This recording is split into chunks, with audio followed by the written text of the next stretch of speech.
Assalamualaikum 7th semester. Hope you all are fine. The next topic which we are going to study in our book Anesthesia for Cardiothoracic Surgery is dyspnea. ठीक है. Hope you all will be well aware of angina as we have discussed in our previous lecture. So the next thing which we will going to study is dyspnea. ठीक है. Angina में कोई ऐसी चीज़ जो आपको ना समझ आई हो तो आप मुझे पूछ सकते हैं, ठीक है. अदरवाइज़ जो है मैंने काफ़ी आपको ब्रीफ करके भी समझाया था और वो काफ़ी इंटरेस्टिंग टॉपिक भी था, ठीक है. और आज जो हम पढ़ेंगे तो ये भी काफ़ी इंटरेस्टिंग है.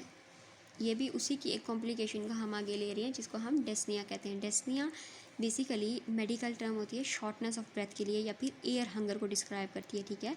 इसमें पेशेंट जो है ये बहुत ही ज़्यादा अनकम्फर्टेबल फील कर रहा होता है.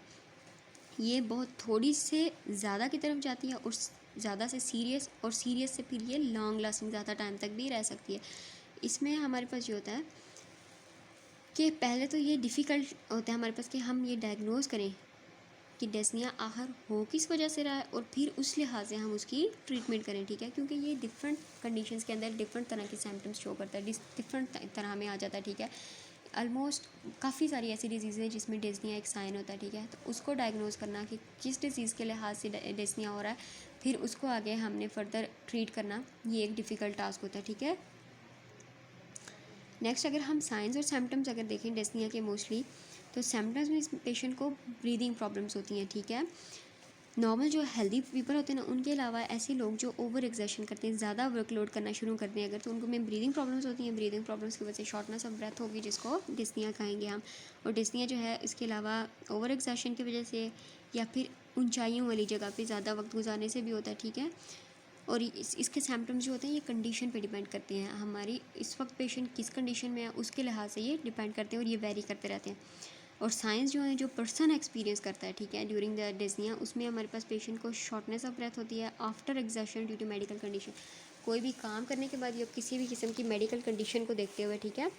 नेक्स्ट पेशेंट जो है वो सफोकेटेड सा फील करता है, उसको लगता है जैसे उसका सांस किसी ने बंद किया, उसको दम घुटना शुरू हो जाता है, ठीक है. उसको इतनी दुश्वारी होती है सांस लेने में. लेबर्ड ब्रीथिंग यानी बहुत ही गहरे गहरे लंबे लंबे सांस लेना वो शुरू कर देता है, ठीक है. चेस्ट की टाइटनेस शुरू हो जाती है जिसको एंजाइना भी हम कह सकते हैं, ठीक है. उसके बाद rapid shallow breathing, Aahista Aahista जो है वो बहुत तेज़ हाँफ रहा होता है अपनी ऑक्सीजन रिक्वायरमेंट को पूरा करने के लिए, ठीक है. हाँफना शुरू कर देता है ताकि उसको ऑक्सीजन ज़्यादा से ज़्यादा मिलना है. हार्ट पल्पिटेशंस, ठीक है, हार्ट रेट ज़्यादा हो जाता है. व्हीजिंग, जैसे अंदर से चेस्ट से साउंड आती है जैसे विसल्स की साउंड होती है ना उस तरह की. खांसी लगना शुरू हो जाती है. और अगर डिस्निया जो है वो ज़्यादा टाइम तक रही है उसके सिम्टम्स जो है वो सीवियर हों तो ये हमें एक किसी सीरियस मेडिकल इलनेस की तरफ ले जाती हैं, ठीक है. होप आपको समझ आए हो इसके साइंस और सिम्टम्स, डिस्निया क्या चीज़ होती है और ये हमने इसके साइंस और सिम्टम्स देखे हैं अभी. नेक्स्ट हम देखते हैं कि काजेज़ डिस्निया किस किस वजह से होता है, ठीक है. अब जैसे मैंने आपसे पहले भी डिस्कस किया था, डिस्निया जो है ये एक ऐसी मेडिकल टर्म है, मतलब ये एक ऐसी टर्मिनोलॉजी है जो डिफरेंट काइंड ऑफ कंडीशंस पे से रिलेट होती है, ठीक है, पेशेंट की इंडिविजुअल हेल्थ को देखते हुए. अब पर्सन जो एक कोई बहुत ही ज़्यादा एक्सरसाइज करता है, ठीक है, या हाई एल्टीट्यूड्स पे जाता है या फिर उसके अंदर कोई भी मेजर टेम्परेचर के चेंजेस आते हैं, उसके बाद उसको जो है वो शॉर्टनेस ऑफ ब्रेथ फील होना शुरू हो जाए तो ये भी एक डेस्निया का काज होता है, ठीक है. ट्रैवलिंग टू हाई एल्टीट्यूड्स, ठीक है, going through major temperature changes in intense exercise, ये इसके मेजर काजेज़ होते हैं. डेस्निया जो है यूजली बहुत सारी हेल्थ प्रॉब्लम्स के साथ भी रिलेट होता है. तो हमें इसीलिए इसमें ये डिफ़िकल्टी होती है कि हमें इसको शेप आउट करना है कि ये आखिर किस वजह से हो रहा है एक्चुअली, और ये इसके सिम्टम्स जो हैं वो किस तरह की बीमारी के लिहाज से शो हो रहे हैं, फिर उनको ट्रीट करना, फिर एक्सरसाइज को इम्प्रूव करना. ये एक्सरसाइज जो होती है ये सिम्टम्स को इम्प्रूव करती है, ठीक है. जितनी एक्सरसाइज करेंगे उतना हमारा ब्लड जो ऑक्सीजन को ज़्यादा से ज़्यादा कैरी करेगा, ठीक है. और डिस्निया या शॉर्टनेस ऑफ ब्रेथ ऑक्सीजन की रिक्वायरमेंट जब पूरी होगी तो ये कम होना शुरू हो जाएगा, ठीक है. लेकिन डिस्निया जो है ये सीरियस हेल्थ इशूज़ का एक साइन होता है मेजर. उसके बाद जो मेजर जो काजेज़ होते हैं डेस्निया के, वो सबसे पहले अस्थमा, ठीक है. अस्थमा के अंदर पेशेंट को सांस लेने में दुश्वारी होती है. क्यों? क्योंकि उसके लंग्स के अंदर कार्बन डाइऑक्साइड की कंसनट्रेशन ऑक्सीजन से ज़्यादा हो रही होती है, ठीक है. इसीलिए वो एस्थमेटिक हो जाता है. और जब कार्बन डाइऑक्साइड कंसनट्रेशन ज़्यादा होगी तो ऑक्सीजन कम हो जाएगी. हाइपोक्सिया कंडीशन डेफिनेटली हमें डेस्निया की तरफ ले जाएगी या शॉर्टनेस ऑफ ब्रेथ की तरफ. हार्ट फेलियर के अंदर जब हमारे पास एंजाइना होता है, एंजाइना का मेजर जो साइन होता है वो शॉर्टनेस ऑफ ब्रेथ या डेस्निया होता है, ठीक है. उसके बाद chronic obstructive pulmonary disease COPD भी हमारे पास एक मेजर आ जाती है खास, जिसकी वजह से डिस्निया हो सकता है। उसके बाद इंटरस्टिशियल लंग डिजीज़, लंग्स के अंदर फ्लूइड वगैरह फिल होना शुरू हो जाता है। निमोनिया तो आपको पता है कि इन्फ्लेमेशन हो जाती है अंदर ब्रोंकाई ब्रोंक्यूल्स की। साइकोजेनिकल चेंजेस, ठीक है, जैसे हमारे पास स्ट्रेस या एंजाइटी, इस तरह की जो कंडीशन होती है ये भी हमारे स्ट्रेस लेवल जब इंक्रीज़ होता है तो ये भी हमारे ब्रीदिंग सिस्टम को, रिस्पिरेटरी सिस्टम को अफेक्ट करती है, ठीक है, जिससे डिस्निया हो सकता है। नेक्स्ट हमारे पास आती हैं टाइप्स क्या क्या हैं डिस्निया की। डिस्निया की बेसिकली हमारे पास 2 टाइप्स होती हैं। First one is acute dyspnoea and the second one is chronic dyspnoea, ठीक है। एक्यूट नाम से ही हमें शो कर रहा है कि ये फॉर अ वाइल रहता होगा, ठीक है, थोड़े से टाइम के लिए। अगर शॉर्टनेस ऑफ ब्रेथ जो है वो बहुत अचानक से हो रही होती है, ठीक है, तो इसको हम कहते हैं कि ये एक्यूट काज होता है डिस्निया का। एक्यूट जो सिम्टम्स होते हैं डिस्निया के, इनके अंदर हमारे पास आ जाता है एस्थमा, एनजाइटी हो सकती है, ठीक है, किसी किस्म की ये जैसे मैं आपको पीछे डिस्कस किया, निमोनिया हो सकता है, चोकिंग और on inhaling something that blocks the breathing passage, ठीक है, पैसेजवेज। ऐसी चीज़ें जो यहाँ हमने अंदर इनहेल कर ली है जो हमारे ब्रीदिंग सिस्टम में अंदर जाके स्टक हो गई है, कहीं ऑब्स्ट्रक्शन ले आई है, ठीक है, कोई चीज़ अटक गई है अंदर, तो वो उसकी वजह से भी सांस रुक जाएगा, सांस रुकेगा तो definitely it will move a person towards dyspnoea.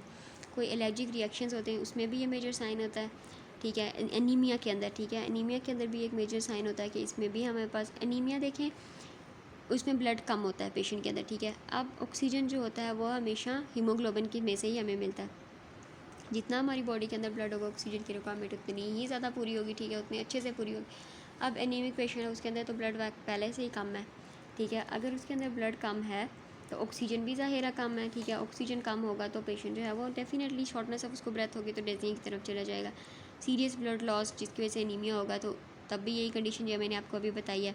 Carbon monoxide का लेवल अंदर चला जाए, जैसे जो सिगरेट स्मोकिंग करते हैं ना पेशेंट ज़्यादा, तो इनके अंदर कार्बन मोनोऑक्साइड का लेवल अंदर ज़्यादा होता है, ठीक है, तो जिसकी वजह से ऑक्सीजन कम होती होगी। कार्बन मोनोऑक्साइड हीमोग्लोबिन के साथ ज़्यादा जल्दी मिलता है एज़ कम्पेयर टू ऑक्सीजन, ठीक है, तो 50% ज़्यादा इसके अंदर इतनी कैपेबिलिटी होती है, तो जिसकी वजह से ये डिस्निया करा सकता है, सफोकेशन करा सकता है और सडनली डेथ भी।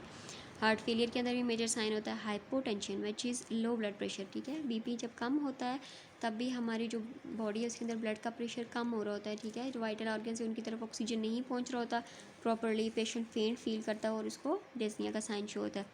पल्मोनरी एम्बोलिज्म, लंग्स के अंदर अगर कहीं पे हमारे पास कोई इम्बोलाई बन जाए, ठीक है, या आर्टरी के अंदर लंग्स की कोई इम्बोलाई या ब्लॉक बन जाए तो उसकी वजह से भी प्रॉपर जो है ऑक्सीजन ब्लड की रोटेशन नहीं होगी, ऑक्सीजनेशन नहीं होगी, जिसकी वजह से डिस्निया हो सकता है। नेक्स्ट कोलैप्स लंग्स, लंग्स जिस एस्थमेटिक्स ये COPD के अंदर के पेशेंट जिनके अंदर लंग्स कोलैप्स हो जाते हैं, ठीक है, वो सुकड़ जाते हैं, उनके अंदर भी ये मेजर साइन होता है। और हाइटल हर्निया होती है, हर्निया की एक ऐसी टाइप होती है जिसमें कोई भी एयर इम्बोलाए या कोई भी चीज़ अगर हर्निया की उस साइड के थ्रू जाते जाते लंग्स के अंदर चली जाए, ठीक है, तो वहाँ पे वो ब्लॉकेज कर सकती है और पेशेंट डिस्निया की तरफ जा सकता है। ये एक बहुत ही कॉमन साइन होता है लोगों के अंदर जिनके अंदर टर्मिनल इलनेस यानी काफ़ी लंबे अरसे से कोई बीमारी रह रही होती है, ठीक है।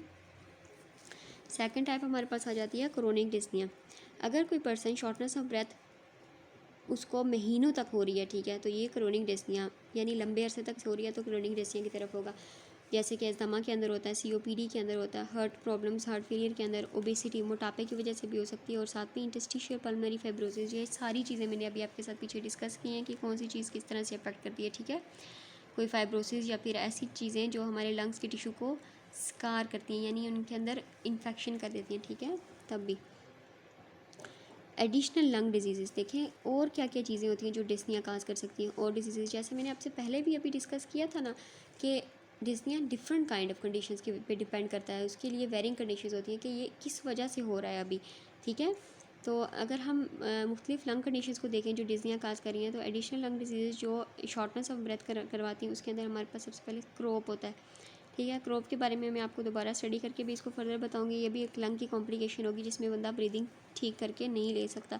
ट्रॉमेटिक लंग इंजरी, ठीक है, किसी ट्रॉमा की वजह से, सडन ट्रॉमा की वजह से लंग्स जो हैं वो डैमेज हो गए, पेशेंट डिस्निया की तरफ जा रहे हैं, लंग कैंसर हो गया, ठीक है, ट्यूबरक्लोरोसिस, ये सारी चीज़ें जो लंग्स के थ्रू होती हैं, ठीक है, ये इनके ब्रोंकाई, एल्विलाई, ब्रोंक्यूज इन पे अफेक्ट करती हैं, ठीक है, जिसकी वजह से ऑक्सीजनेशन ठीक नहीं हो रही होती है और पेशेंट डिस्निया की तरफ जाता है। प्लूरेसी, लंग्स के जो सराउंडिंग टिश्यूज़ होते हैं ना उनमें इन्फ्लेमेशन हो जाए। प्लूरल एडिमा, जब बहुत ही ज़्यादा फ्लूइड लंग्स के अंदर जमा होना शुरू हो जाए, ठीक है, प्लूरल हाइपरटेंशन, जो ब्लड प्रेशर जो है ना लंग्स की आर्टरीज़ का वो ज़्यादा होना शुरू हो जाए, और सार्किडोसिस, जब सेल के जो लंग्स के जो अंदर सेल्स होते हैं ना वो नॉर्मल से ज़्यादा ग्रो करना होना शुरू हो जाते हैं, इन्फ्लेमेटरी सेल्स, ठीक है, जो इन्फ्लेमेशन कर रहे होते हैं, ठीक है, सार्किडोसिस इसको हम कहते हैं। ये काफ़ी सीवियर कंडीशन होती है लंग्स की, ठीक है। हार्ट के अगर रिलेटेड अगर हम देखें तो जो कंडीशंस हार्ट में हमारे पास डिस्निया काज कर सकती हैं तो वो कार्डियोमायोपैथी होती है, जिसमें ये होता है कि हार्ट मसल्स इंक्रीज़ हो जाती हैं, कार्डियक रिदम प्रॉब्लम्स होते हैं, ठीक है, हार्ट की रिदम के अंदर चेंजेस आना शुरू हो जाती हैं, ठीक है, इरेगुलर रिदम्स आते हैं, ज़्यादा टैकीकार्डिया होना शुरू हो जाता है, या ब्रेडीकार्डिया शुरू हो जाता है, या साइनस रिदम आते हैं, या पी वेव्स, या हार्ट के अंदर जो भी ईसीजी के अंदर चेंजेस आना शुरू हो जाते हैं, ठीक है। नेक्स्ट हमारे पास होते हैं हार्ट फेलियर, ठीक है, हार्ट फेलियर, किसी पेशेंट का हार्ट फेल है अगर हो रहा है तो उसमें भी डिस्निया जो है मेजर एक काज होता है पेरिकार्डाइटिस, हार्ट के जो सराउंडिंग टिश्यूज़ होते हैं ना उनके अंदर अगर फ्लूइड वगैरह बढ़ना शुरू हो जाए, वो इन्फ्लेमेशन हो जाए इनको, तो आइटस जिस चीज़ के आगे भी आए तो वो हमें इन्फ्लेमेशन को शो करता है, ठीक है। जैसे पेरिकार्डाइटिस, पेरी होता है बाहर वाली लेयर होती है, कार्डाइटिस कार्डियो हार्ट की, और itis infection. Dyspnea is also a common symptom of asthma, ठीक है। अगर हम बाकी सिम्टम या काजेज़ को देखें तो ये सबसे पहले तो एज़मा काज करता है, ठीक है। उसके बाद जो इन्वायरमेंटल पोल्यूटेंट्स हैं जैसे कोई केमिकल्स हो गए, फ्यूम्स हो गए, डस्ट या स्मोक, ये भी लोगों को के अंदर ये चीज़ें करती हैं कि उनको डिस्निया होना शुरू हो जाए या उनकी शॉर्टनेस ऑफ ब्रेथ में होना शुरू हो जाती है। ऐसे लोग जो एस्थमेटिक्स होते हैं ना, अगर वो किसी भी किस्म के एलर्जेंस या पोलेंस या फिर कोल्ड या परफ्यूम्स इस तरह की किसी भी चीज़ से इन कॉन्टैक्ट आए तो उनको सबसे पहला जो मेजर साइन शुरू होता है वो डिस्निया का होता है या फिर शॉर्टनेस ऑफ ब्रेथ होता है, ठीक है। कुछ पोल्यूटेंट्स जैसे कि तंबाकू स्मोकिंग जो है इसको हमें खुद भी छोड़ना चाहिए और इससे दूर रहना चाहिए, ठीक है, क्योंकि ये भी लंग्स को अफेक्ट करते हैं, कार्बन मोनोऑक्साइड को अंदर इंक्रीज़ कराते हैं, तो जिसकी वजह से हमारे लंग्स जो हैं उनके अंदर ऑक्सीजन की सेचुरेशन कम होती है और पीपल डिस्निया की तरफ जा रहे होते हैं। COPD जो होता है ये डिफरेंट ऑब्स्ट्रक्टिव लंग डिजीज़ को शो करते हैं। इसमें हमारे पास एम्फाइसीमा और क्रोनिक ब्रोंकाइटिस आते हैं। एम्फाइसीमा होती है लंग की डिजीज़ होती है, ठीक है, जिसमें लंग्स जो है हमारे पास अपना वर्क जो है करना छोड़ रहे होते हैं, इन्फ्लेमेशन आ रही होती है। और क्रोनिक ब्रोंकाइटिस जो ब्रोंकाई के अंदर होते हैं और काफ़ी लंबे अरसे के बाद, क्रोनिक का होता है ना ज़्यादा अरसा, और ब्रोंकाइटिस ब्रोंकाइज के अंदर इन्फेक्शन हो रहा है। ये जो चीज़ें होती हैं ये हमें ब्रीदिंग को और ज़्यादा मुश्किल बनाती हैं। अब जो बेसिकली कॉम्प्लिकेशंस अगर हम देखें डिस्निया की तो इसके अंदर सबसे मेजर जो कॉम्प्लिकेशन होती है वो हाइपोक्सिया या हाइपोक्सीमिया यानी ऑक्सीजन की सेचुरेशन कम हो जाती है, ठीक है, जो जिसके अंदर हमारे पास बॉडी के अंदर ऑक्सीजन का लेवल कम होना शुरू हो जाता है, जिसमें पेशेंट की कॉन्शियसनेस अफेक्ट होती है। देखिए ऑक्सीजन कम होगी तो मेजर वाइटल ऑर्गन्स जो हैं उन तक ऑक्सीजन नहीं पहुंचेगी, जब उन तक नहीं पहुंचेगी तो पेशेंट जो है जाहिर सी बात है वो कॉन्शियसनेस उसकी कम होना शुरू होगी, फेंट होना शुरू हो जाएगा, ठीक है, और इस तरह के सीवियर सिम्टम्स जो होंगे। अगर डिस्निया जो है वो सीवियर होना शुरू हो जाए और ये कुछ टाइम तक रहे तो इसमें परमानेंट या फिर टेम्पोरेरी जो है अंदर डैमेज काज कर सकता है, ठीक है। It can also be a sign of in onset of worsening other medical problems, ये एक साइन होता है कि आगे जाके पेशेंट को कोई बड़ी डिजीज़ हो सकती है, ठीक है। हमें डॉक्टर को कब दिखाना चाहिए? शॉर्टनेस ऑफ ब्रेथ जो है एक लाइफ थ्रेटनिंग कंडीशन होता है, एमरजेंसी मेडिकल ट्रीटमेंट हमें रिक्वायर्ड होती है जब हमारे पास अचानक से सांस में लेने में दुश्वारी हो जाए, जैसे कोविड-19 आजकल जैसे आ रहा है, ठीक है, उसके अंदर भी पेशेंट जो है उनको अचानक से डिस्निया शुरू हो जाता है, ठीक है। Shortness of breath main complication होती है, ठीक है। Loss of ability to function due to shortness of breath, कोई काम बंदा नहीं कर सक रहा क्योंकि सांस में ही तकलीफ़ हो रही है, जब ऑक्सीजन कम हो रहा है वाइटल ऑर्गन्स तक नहीं पहुंच रहा, ठीक है, तो पेशेंट जाहिर सी बात है अनकॉन्शियसनेस की तरफ जाएगा, फेंटिंग की तरफ जाएगा, ठीक है, तो अपना काम ठीक से नहीं करेगा, चेस्ट टाइटनेस जैसे एंजाइना वगैरह शुरू हो जाएगा और नोजा उल्टी वगैरह आएगी। ट्रीटमेंट जो है डिस्निया की ये डिपेंड करती है डिफरेंट कंडीशंस पे, ठीक है।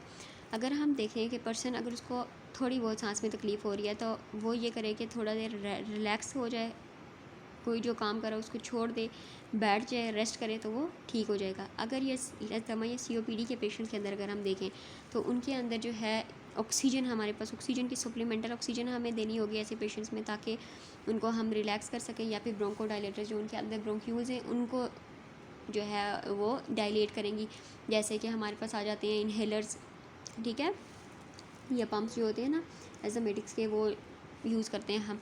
उसके बाद जो अगर COPD या इस तरह की कोई कंडीशन होती है तो ये चीज़ें भी ब्रीदिंग को डिफ़िकल्ट करती हैं, इसमें भी हम ऑक्सीजन सप्लीमेंट देते हैं, ठीक है। उसके बाद हमारे पास होता है, अगर हमारे पास एक्यूट एपिसोड शो होना शुरू हो जाए, ठीक है, तो ये हमें शो करेगा कि आगे हम किसी और डिज़ीज़ की तरफ प्रोग्रेस करें, ठीक है। तो ये साइन जो है हम हर डिज़ीज़ के लिहाज से चेक करेंगे कि डिस्निया किस तरह से शो हो रहा है, फिर हम देखेंगे कि ये आगे हमें फर्दर किस डिज़ीज़ की तरफ ले जा रहा है।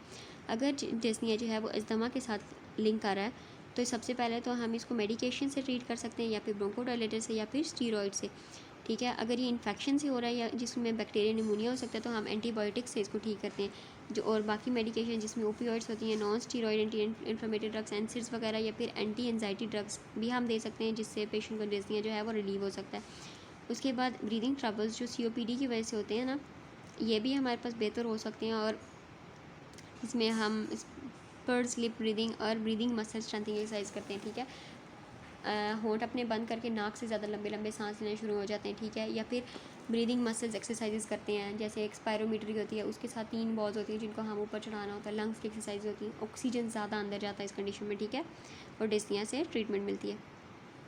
प्रिवेंटिव मेजर्स में सबसे पहले क्विट स्मोकिंग, ठीक है। जैसे मैंने आपको पहले भी बताया स्मोकिंग क्या करती है, इसीलिए स्मोकिंग को छोड़ देना चाहिए। सेकंड हैंड स्मोकिंग, कोई दूसरा अगर स्मोक कर रहा है तो आप उसके पास से उठ जाएं, ठीक है। दूसरे जो इन्वायरमेंटल फैक्टर्स हैं, जैसे chemicals, fumes, pollens, dust, cold, allergies, ठीक है, इन चीज़ों से आप परहेज़ करें, ठीक है, जो आपकी कंडीशन को वर्सन कर सकती हैं। वेट लॉस करना चाहिए, ठीक है। वेट लॉस की वजह से जो है स्ट्रेस कम होता है, ठीक है। स्ट्रेस कम होगा हार्ट के ऊपर, लंग्स के ऊपर, तो बंदा एक्सरसाइज इजीली करेगा, जिसकी वजह से उसका कार्डियोवास्कुलर सिस्टम और रेस्पिरेटरी सिस्टम अच्छे से काम करेंगे, और डिस्निया की शिकायत उतनी ही कम होती जाएंगी, ठीक है। उसके अलावा अगर आपको डिस्निया की ज़्यादा कंप्लेंट्स आ रही हैं, तो हायर अल्टीट्यूड्स जो ऊंचाई हुई जगह हैं, इन पे जाना कम कर दें, ठीक है। एक्सरसाइजेज या फिर जो 5000 फीट से ऊंचाई की जगह वहाँ पे जाना बंद कर दें, एक्सरसाइजेस को कम कर दें थोड़ा बहुत, ठीक है, ताकि आपकी जो डिस्निया वो इम्प्रूव हो जाए, ठीक है। That's all for today. Hope you all can understand my lecture. If you feel any kind of query, you can also consult from your book, and you can ask me anytime. Okay? Thank you so much, class. Allah Hafiz.